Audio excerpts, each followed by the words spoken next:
बातमी आहे सांस्कृतिक क्षेत्रातून।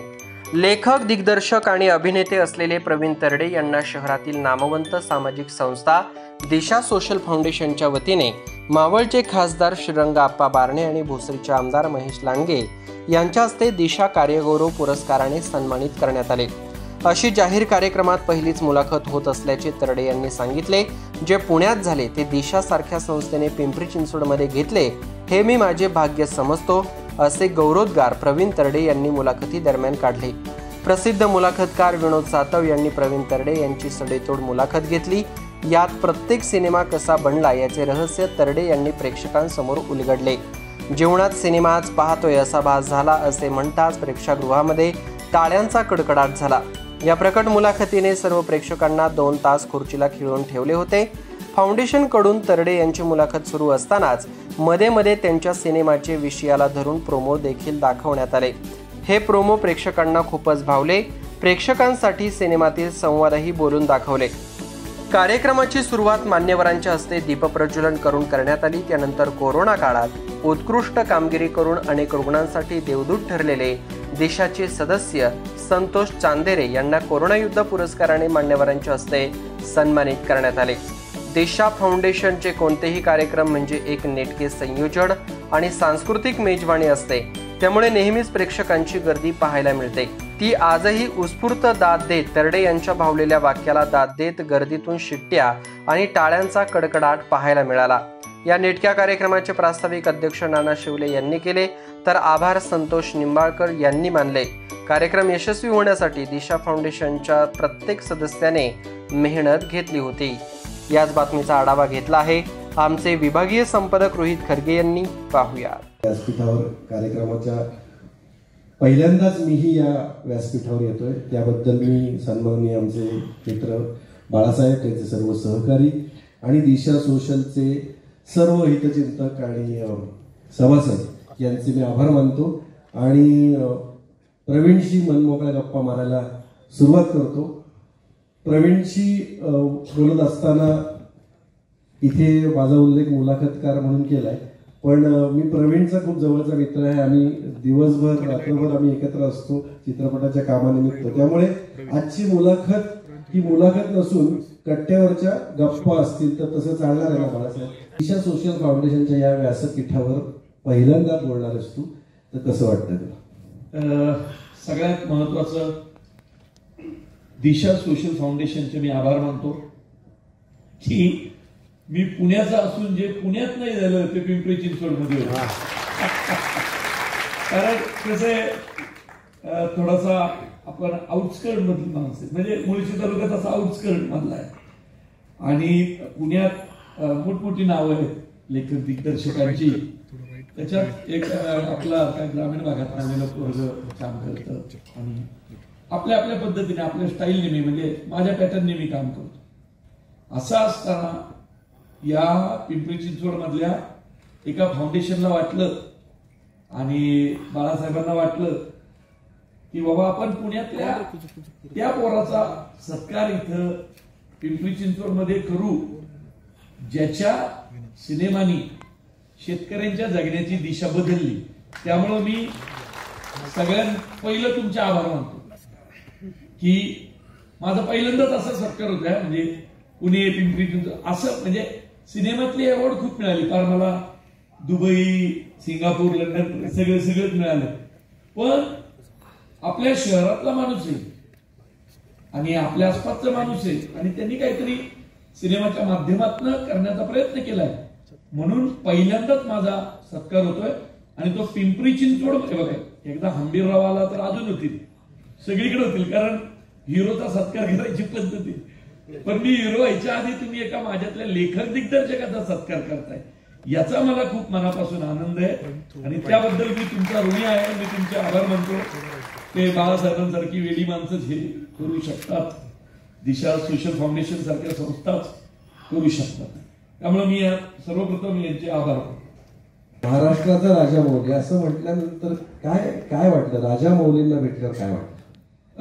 राजा मौलींना भेटल्यानंतर सगळ्यात त्यांचा प्लस पॉईंट काय आणतो, त्यांचे सिनेमे टेक्निकली ते मागं भव्य बजेट उभं राहणं वगैरे ठीक आहे सगळं, राजामौली ज्यावेळी राजामौली होतो किंवा मोठे होतात ह्याच्यात सगळ्यात महत्वाचं कारण असतं त्यांच्या मातीवर आणि माणसांवर असलेलं त्यांचं प्रेम. त्यांना जगासाठी सिनेमाच करायचा नाही. मी त्यांच्याशी बोलल्यानंतर कळलेली सगळ्यात महत्वाची गोष्ट सांगतो, त्यांना जगासाठी सिनेमाच करायचा नाही, त्यांना त्यांच्या मातीसाठी त्यांच्या माणसातला सिनेमा करायचा आहे.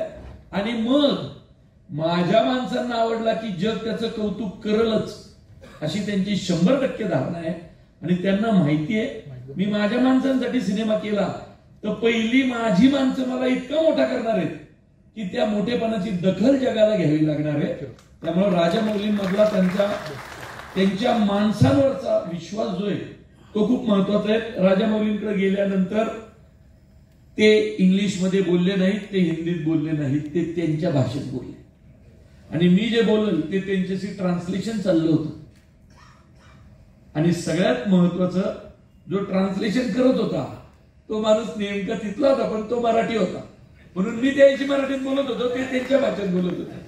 अरे आम्ही एकमेकांशी संवाद साधत होतो. एकदा आपल्या माणसांनी उचलून धरलं की जगाला ते आपसूक उचलावंच लागतं. त्यामुळे राजामौली. वा. तर प्रमाण भाषा आणि तू बोलतोस ती भाषा, या भाषेबद्दल तुला काय वाटतं? अनेक अभंग आहेत, त्यातला सर्वश्रेष्ठ अभंग तो म्हणजे शब्दाचे ब्रह्म लौकिकी हो दिसे जैसे ते फासे मैदाचे, ज्ञानी तो कोण विज्ञानी तो कोण, दोहींचा आपण साक्षभूत. जनाबाई इतकं मराठी भाषेचं सुंदर वर्णन सगळ्याच संतांनी केलंय, पण जनाबाईंनी ना भाषा समजणाऱ्याला ज्ञानी आणि विज्ञानी असं म्हटलंय. जो स्वतःच्या भाषेवर प्रेम करतो त्याला विज्ञान सुद्धा तितक्याच पटकन कळतं. कारण मराठी भाषा ही अशी भाषा आहे जी अशी म्हणतात ना इमोशनल लँग्वेज नाही. आपली भाषा इमोशनल लँग्वेज नाही, म्हणून आपल्या भाषेतल्या शिव्या पण बघा जीवावर येत. कुणी इंग्लिश मध्ये आपल्याला शिव्या देऊ दे, आपल्याला पटकन राग नाही येत. पण कुणी ते मराठी भाषेत शिव्या हसवू दे, आपलं डोकं फिरतं. कारण आपली भाषा लहरी आहे, आपली भाषा ताकदवान आहे. मराठी भाषा येणं हे एऱ्या गबाळ्याचं काम नाहीये. मराठी भाषा ही जगातील सर्वश्रेष्ठ भाषांमध्ये गणली गेलीच पाहिजे, जाते आजही. कारण इथं छत्रपती शिवाजी महाराज ही भाषा बोलत होते आणि त्याच वेळी संत तुकाराम महाराज, संत रामदास स्वामी, एकनाथ महाराज, ज्ञानेश्वर हीच भाषा बोलत होते. शेतकऱ्यांबद्दल कुठलं पीक कधी लावायचं म्हणजे त्याला बाजारभाव कसा चांगला येईल, तसं तू जे शब्दांचं पीक लावलंय त्याला बरोबर बाजारभाव कसा येतो. आता माझे पिक्चर चालतात, मला नाही माहित काय कसं चालतात. मला तर ना खरं वाटलं होतं, म्हणजे मी तुम्हाला सांगतो, एक मोठा चॅनल आहे इंडस्ट्रीतले जे सिनेमे घेतात, त्या चॅनलकडे आम्ही सिनेमा घेऊन गेलतो. हा पण होता मुळशी पॅटर्न लागला, मुळशी पॅटर्न सुरू झाला आणि त्यांना ते टिपिकल सिनेमे घ्यायची सवय. आई बाबा पप्पा मम्मी गप्पा नाही का. तर मुळशी पॅटर्न सुरू झाला. शेतकरी, आम्ही तुम्हाला घोडे लावून आणणारा सकट, आणि तुम्ही आम्हाला घोडे लावले तर म्हणजे हे ना त्यांना काही झेपा नाही. आणि नंतर तो शेतकरी आणि शेतकऱ्यांची पोरं, पैलवानकी, मारामाऱ्या. तर ना ते आमच्याकडे बघू लागले. ते बसलेले पण बहुधा त्यातल्या निम्म्यांनी तर गावच पाहिलं नव्हतं कधी. ती शहरात जन्मलेली, शहरात मोठी झालेली. आम्हाला म्हणे हे असे सिनेमे चालतील. आणि तो हे वाक्य नेमकं माझ्या निर्मात्यासमोर बोलला. निर्माता तिथं बसलेला. निर्मात्याने एकदम माझ्याकडे घाबरूनच पाहिलं. म्हटलं चालतील म्हणजे काय, पळतील लोक बघतील असे बघता. आपण सुरुवात केली पाहिजे ना, कुणीतरी तर सुरुवात केली पाहिजे रांगडे पिक्चर दाखवायची. तर ते म्हटले आम्हाला माफ करा पण आम्ही तुमचा पिक्चर नाही घेऊ शकत. आणि मुळशी पॅटर्न विकत घेतला नाही त्या चॅनलने. आईला म्हटलं माझा निर्माता तर घाबरला. अहो ते असं का म्हटलं. अहो म्हटलं मलाही प्रश्न आहे. मग हे परत मीटिंग लागली त्या चॅनलच्या त्या 2 लोकांशी, 2 महाभागांशी. आणि ते परत म्हटले नाही नाही आम्ही नाही घेऊ शकत. तर म्हटलं त्यांना कारण तर विचार, झालं काय हे का घेणार नाही. म्हटलं नाही त्या मारामाऱ्या ती भाषा सिनेमातली. म्हटलं भाषा कसली भाषा. तर ते म्हटले ते हिरो असं हातवारे करून म्हणतो घोडे लागले बैल लागले. अहो म्हटलं हे आमच्याकडे नॉर्मल असतं, हे नॉर्मल असतं. खरं तर सेन्सॉरच्या भीतीने आम्ही आमच्या अस्सल शिव्या काढल्याच नाहीये. म्हटलं घोडे बैल बिल आम्ही बरोबरच वापरलंय. आमच्याकडे वेगवेगळे प्राणी आहेत खरं तर. तरी मी म्हटलं घाबरत मानले मी भीती. माझा निर्माता अभिजित भोसले टेन्शन मध्ये, कारण त्यांनी त्याच्या वडिलांची भांडून माझ्या सिनेमावर पैसे लावलेले. मी त्याला घाबरू नका, होते आम्ही म्हटलं हा म्हटलं चिंता नको करू, आपण ना ही भाषा ज्यांना कळेल अशा लोकांकडे जाऊ. मराठीतल्या एकाही माणसाने सिनेमा घेतला नाही मुळशी पॅटर्न. एकाही डिस्ट्रीब्युटरनी किंवा निर्मात म्हणजे जे ज्यांना विकला जातो चॅनल, कुणी मुळशी पॅटर्नला हात नाही लावला. सगळ्यात मोठा माणूस कोण तर मी म्हटलं कोण, तो म्हटला बाहुबली यांनी चालवला. बाहुबली यांनी चालवला अनिल थोडावे. आपण त्यांच्याकडे जाऊ. अरे म्हटलं इथे आपल्याला जवळ करणं हे एवढी मोठी माणसं तरी. तो म्हटलं जाऊ दे रे, कित्येक जण चांगल्या पिकाला भाव बाहेरच्या मार्केटमध्येच मिळतो. आणि सातावर मला घेऊन गेले अनिल थडानी, म्हणजे आपल्या रवीना टंडनचे मिस्टर. आणि कुटुंबाचं कौतुक करतात तसं हे कौतुक करतोय का काय. म्हटलं भाई ये बंपर फिल्म है, बंपर फिल्म जाएगी. मतलब आमची लोक म्हटली ये चलेगा नहीं. तो मतलब फिर उनको फिल्म समझ नहीं आती होगी. तो मतलब ये फिल्म मुझे दे दो, ये फिल्म अनिल थडानी चलाएगा. आणि तुम्हाला सगळ्यांनाच माहिती आहे पिंपरी चिंचवडचं तर विशेष कौतुक, कारण हायएस्ट कलेक्शन मला इथून मिळालं. मुळशी पॅटर्न पहिले 2 आठवडे तिकीट मिळत नव्हती आणि पहिल्या 2 आठवड्यात माझ्या निर्मात्याचे पैसे वसूल होऊन त्याला वरती 4-5 कोटीचा प्रॉफिट झाला 2 आठवड्यात. देऊळ बंद सारखा सिनेमा लिहायला किंवा तो दिग्दर्शित करायला पहिलाच सिनेमा तुझा, तर त्याला तुझं सगळं अध्यात्म देवभक्ती उपयोगाला आली असेल. मी ना आधी असं काही देवबिव जास्त काही मानायचं नाही मुळात. मी तसं ते घरी सकाळ संध्याकाळ पूजा उपवास दर 2 दिवसांनी एकतरी उपवास असायचाच. आणि ना त्यामुळे मला तसं थोडस एवढं हे काही नव्हतं. एक दिवस ना स्ट्रगल सुरू होता आणि आमच्या मुरलीधर मोहोळ अण्णा, आमचा अण्णाचा एक कार्यक्रम चालू होता. त्या अण्णाच्या कार्यक्रमाची मी मॅनेजमेंट बोलत होतो. तर त्याचा एक कार्यकर्ता निलेश कोंढाळकर. निलेश कोंढाळकर म्हटला ते आमचे आहेत ओळखीचे कैलास माने म्हणून, त्यांना काहीतरी डॉक्युमेंटरी करायची तर त्यांना तुम्ही भेटा. तर मी अण्णाला म्हटलं काय म्हणतो हा कसली डॉक्युमेंटरी.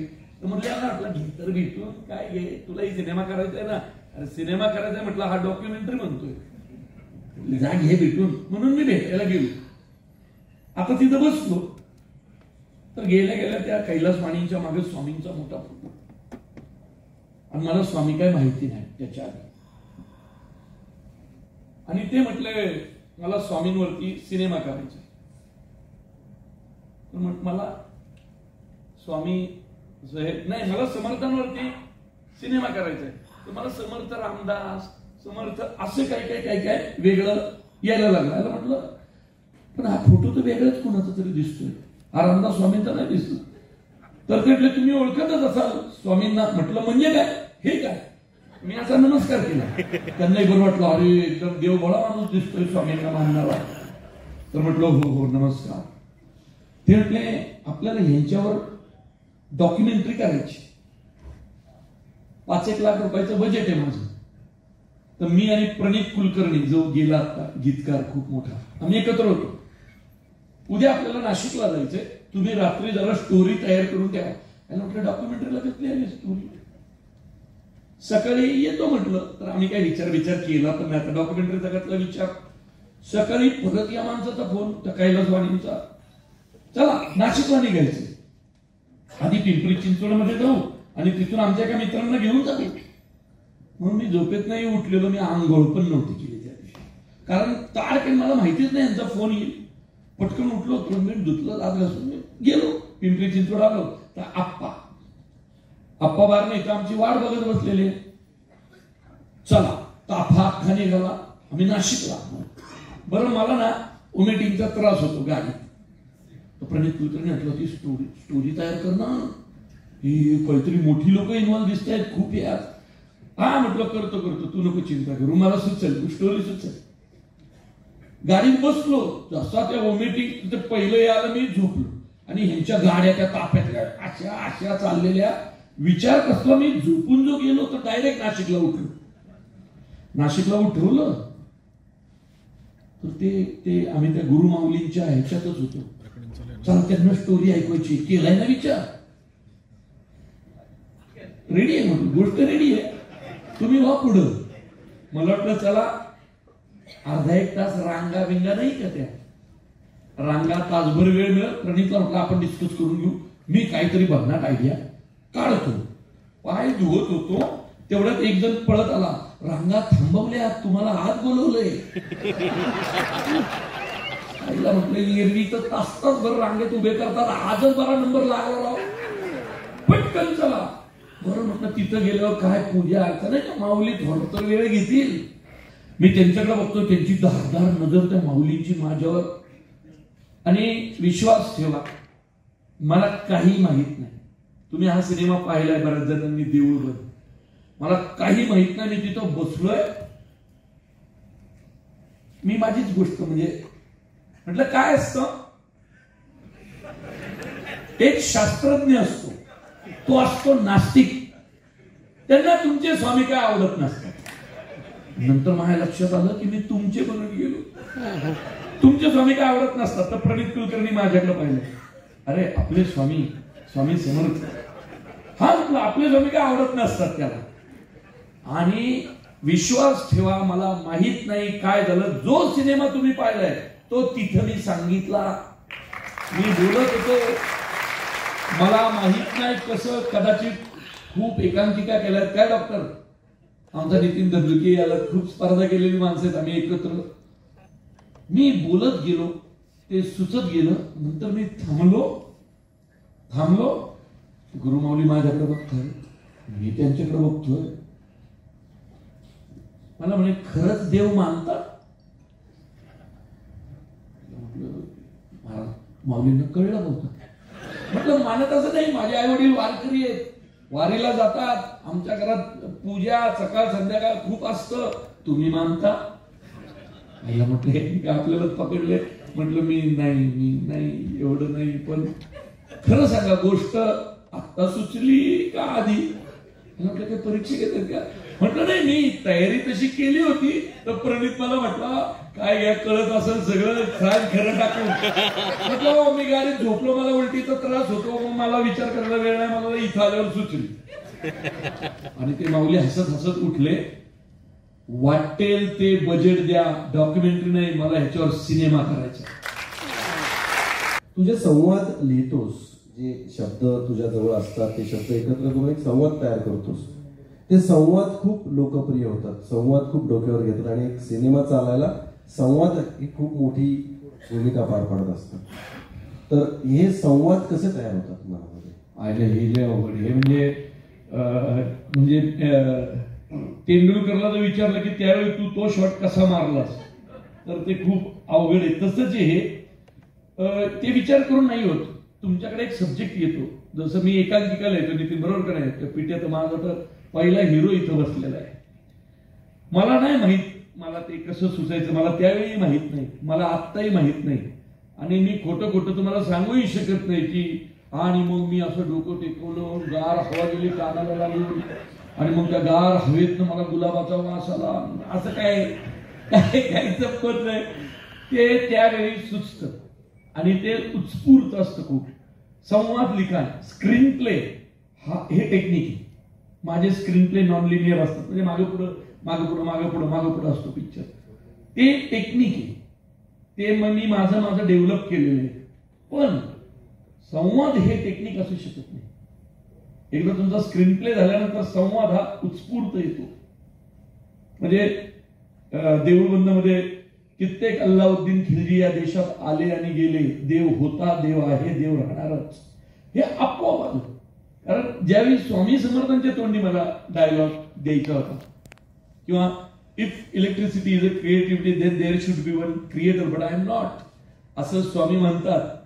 म्हणजे थॉमस अल्वा एडिसनचं ते उदाहरण देतात की जगातल्या सगळ्या शास्त्रज्ञांनी, सगळ्या धर्मातल्या, काय बाबा विजेचा शोध लागला, थॉमस अल्वा एडिसन म्हणतोय माझं नाही, त्याचं आहे. म्हणजे जगातला प्रत्येक सायंटिस्ट, शास्त्रज्ञ, त्यांनी काय शोध लावला की ते त्यांच्या धर्माला, त्यांच्या देवाला समर्पित करणार. आणि आपणच अडाणी माणसं काय काय करणार, हे असं काय आम्ही नाही देव बी मानत, हे आम्हाला असं नसतं. हे घडण्यामागं प्रत्येकाची उत्स्फूर्त प्रतिक्रिया असते. जसं शेतकरी, तुम्ही आम्हाला घोडे लावले तर आम्ही तुम्हाला बैल लावू. बैल आणि बैल कधी बैल कधी एकटा येत नाही, जोडीने येतो, ते बी नांगरा सकट. हे विचार करून कसं होईल? हे लहानपणापासून गावाला आपल्याकडे घोडे बिडे शहरात लावतात, आमच्याकडे बैलच लावतात, कारण तेच आहेत त्यांच्याकडे. बोलताना ते भाषेत बोलतात.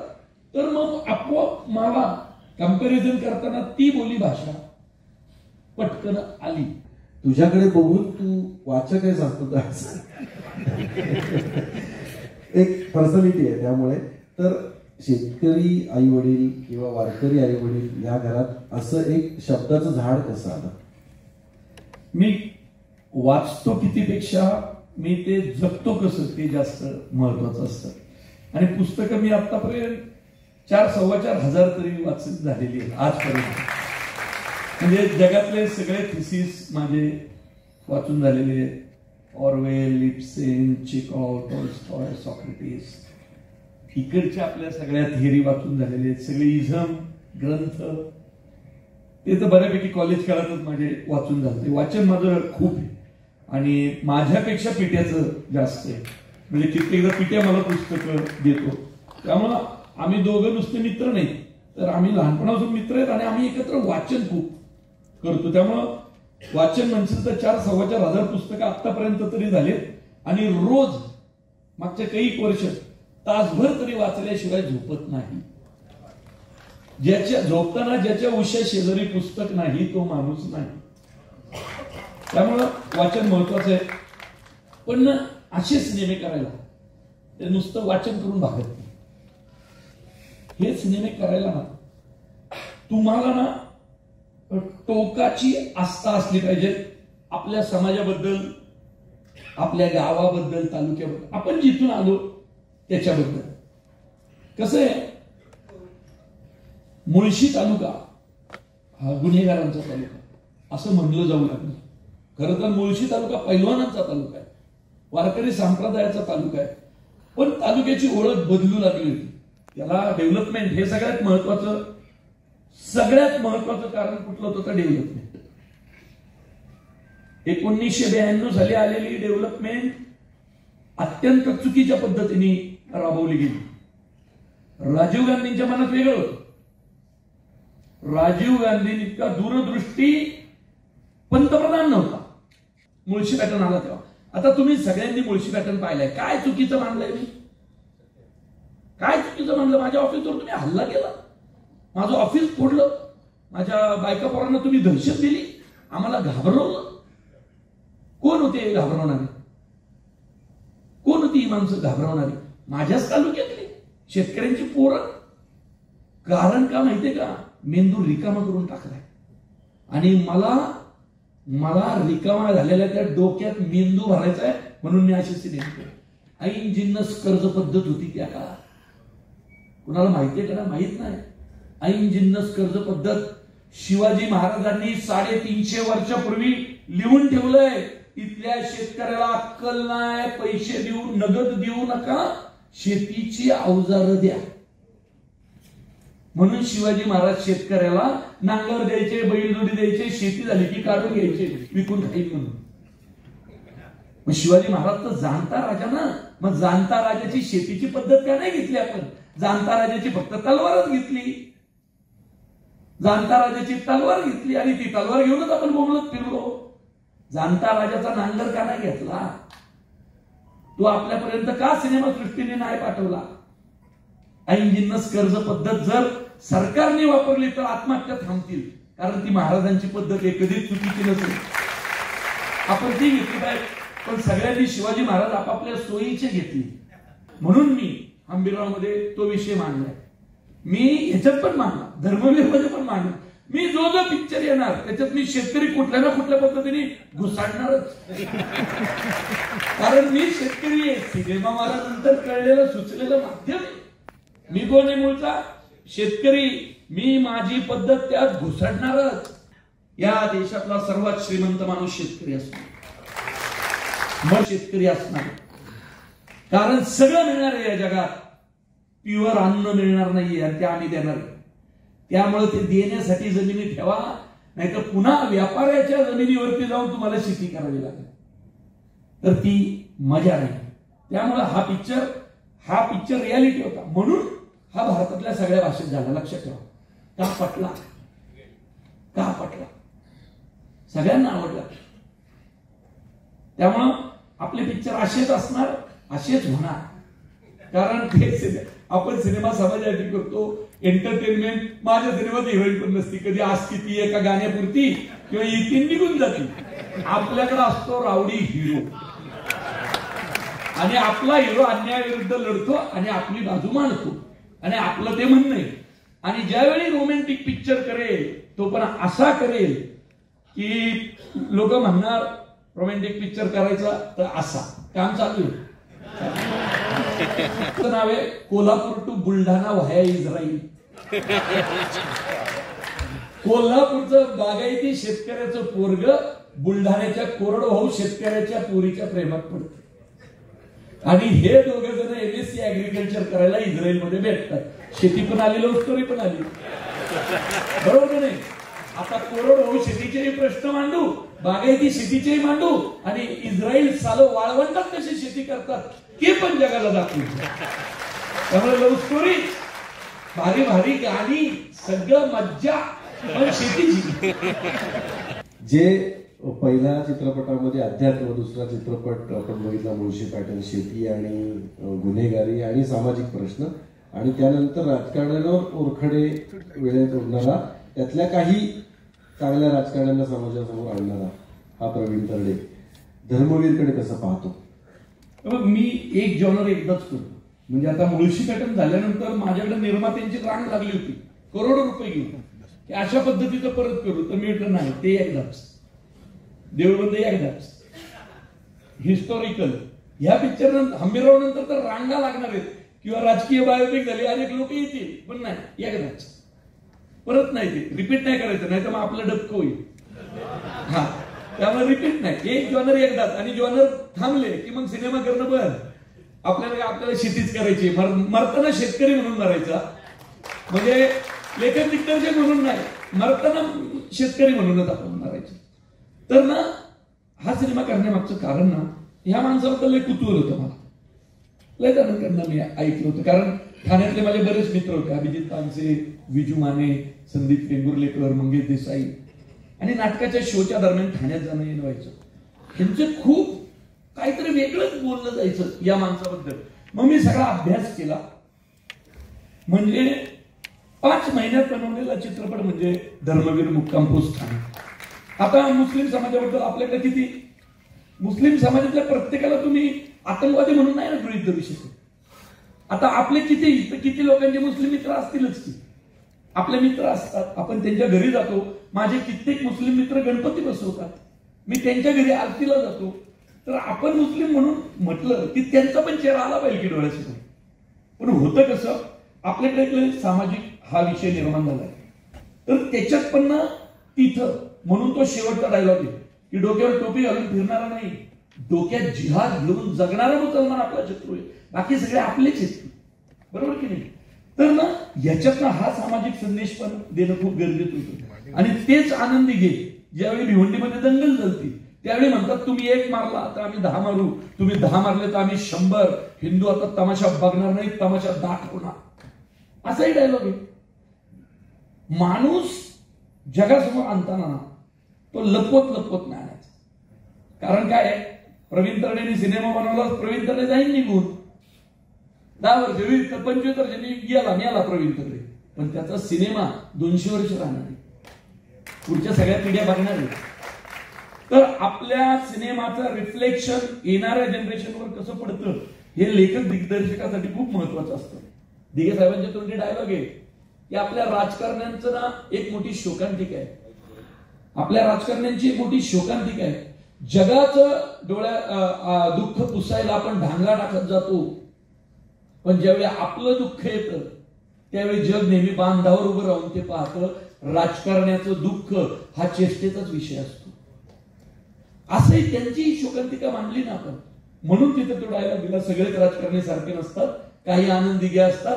ह्या माणसाचं बँकेतच अकाउंट नव्हतं आणि मेले त्यावेळी 250 रुपये होते त्यांच्याकडे, आणि पुढे जायचं असेल ना रिक्षाने तर पैसे नसतात, ते कुणाकडे तरी मागायचे.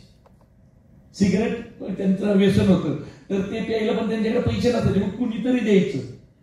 आणि जर समोरचा कार्यकर्ता अडचणीत आला की त्याला लाखोची मदत करायची. कुणाला सांगून कसं काय कुठून यायचं माहित नाही, स्वतः 10x10च्या खोलीत राहायचे, कॉटवर झोपायचे. मेसचा डबा यायचा रात्रीचा, तो मेसचा डबा खायचे आणि झोपून जायचे. त्यांच्याकडे 3च कपडे होते, तेच आलटून पालटून घालायचे. पण मदत कुणाला लागली तर लाखो कोटींची करायचे, आणि एरवी स्वतःकडे सिगरेट प्यायला पैसे नसायचे. तर ही अशी माणसं पण जगासमोर आली पाहिजेत ना.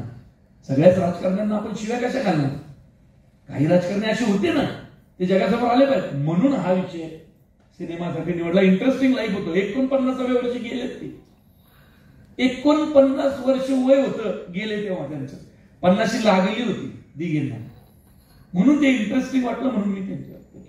तर तू बऱ्याचदा गोष्टी कुठे कुठे विसरतो. मोबाईल तर सतत त्याचे कुठेतरी विसरत असतात.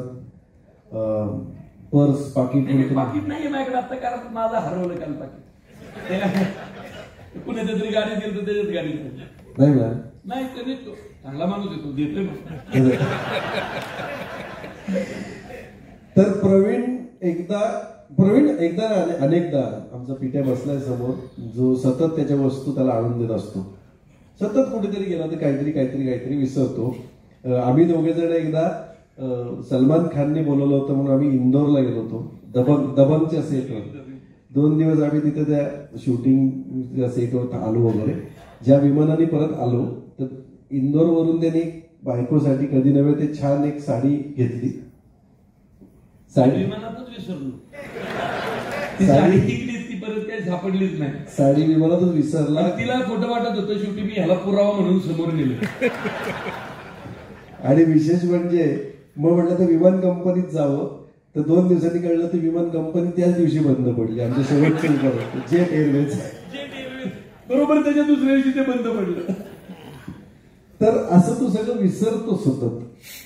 तू एकदा बायकोला पण विसरला होतास, ते आम्हाला सगळं ऐकायचंय. नाही रे, ती काही सांगते, तिने मला बदनाम करून टाकले. आता आपण कामात असू समजा, आपल्याला काहीतरी टेन्शन आहे, बायकांना ते कळत नाही, त्यांना वाटतं सगळं छान छान चाललंय, आपण दाखवत नाही त्यांना, नाही का. आपल्या डोक्यावर काय असतं की बाबा चला फॅमिलीला कशाला दुःखात ठेवायचं ना, त्यांच्यापासून आपण लपवतो. तर कुठेतरी गेलतो आणि माझं काय तरी झालं सिनेमाचं, ते चालू होतं आणि आम्ही खरेदी करत होतो. तर ती आतमध्ये गेली आणि ते फोन आला, काहीतरी आपल्या डोक्यात असतं.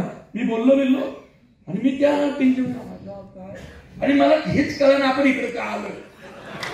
आला वाटलं हा बहुधा आलो असं. मी गाडीला किक मारून निघून गेलो.